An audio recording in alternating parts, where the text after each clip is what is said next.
think 85 different 12-step programs, you know, so there's all different kinds. And rageaholicism is one of them, sex addiction is another, alcoholism, whatever it is. And my father just didn't have a place for his rage, you know, and a couple of his other addictions, I think, you know, and they came out on us, you know, and I grew up feeling like a ball of shame and feeling like I didn't know how to hide that, and tried to put out the looking good in front. It's like, please don't see my ball of shame. Sure. And just wanting to be a voice instead of a person. Yeah. Like, if you just hear my voice, you won't see me. Sitting at a bar looking for a man, checking out the competition. Get myself a drink, check it for the buzz. Waiting for a proposition, waiting for that proposition. And I'm playing in the traffic. That is such a beautiful, beautiful gift that you've got. I mean, really, you know, amazing. So the other gifts, so many kids that I've seen who have gifts, they grow up shamed about it. Like, I was called SSBB, Supersonic Boom Boudreau, because I drowned out the choirs. And like, sometimes like your gifts when you're growing up can be the things that you feel so ashamed and so different. Like, why can't I be like the other people?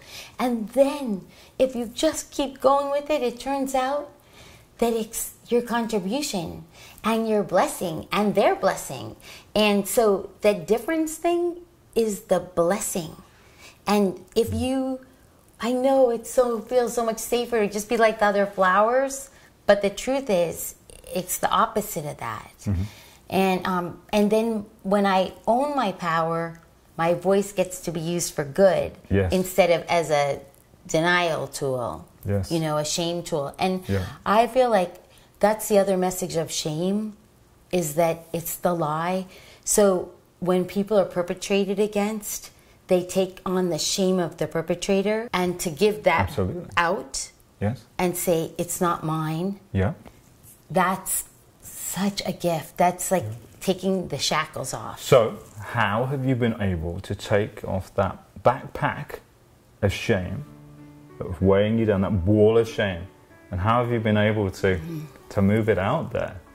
The way that I've been doing it over the years is staying open to healing. I've done a lot of bioenergetic work where I would just go to a healer, and I really believe in healers, you know, finding the right ones and the right ones for me, you know, and literally she would lay her hands on me and I would just start sobbing from this huge, deep place that had no words and no explanation. And it was like just letting go buckets of tears.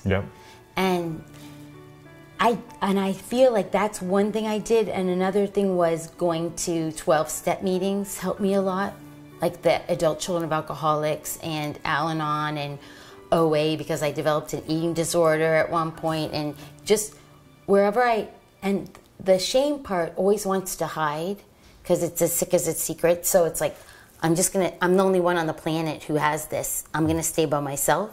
And isolation is the first step for addiction or trauma. And so taking those brave steps into saying to people, and saying, okay, I'm here, help. I'm here, coming out from the ball of shame and speaking. And can you help me? And then there's magic. And that is, I believe, it's my deepest wound, and I believe one of the deepest wounds of humanity. And by sharing, which you have, then it gets broken, the spell gets broken. And then what is shame anymore? When we've all spoken and shared with a friend, somebody we trust, with another being on this planet, the worst thing that we could possibly share, then it goes, doesn't it?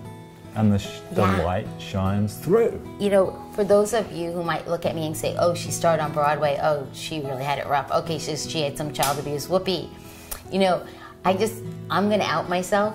So this person who now has light in has a mission and is here to make a difference. And I am a really positive person. I want to tell you that, you know, years ago when I was starting my path, the way I started was crawling on the floor. I don't usually tell people this. Crawling on the floor, asking God to let me die. That if there was a God, that the most merciful thing he could do was to let me die. That I'd had enough and I couldn't take it anymore. And that most merciful God did not let me die and let me find healing, and one day at a time. And so if anyone's out there and you feel those feelings, like what are you doing here and why can't it be over already, for God's sake, just reach out. You know, there's another hand that will meet you if you just keep reaching, and you'll get what you need. I promise you.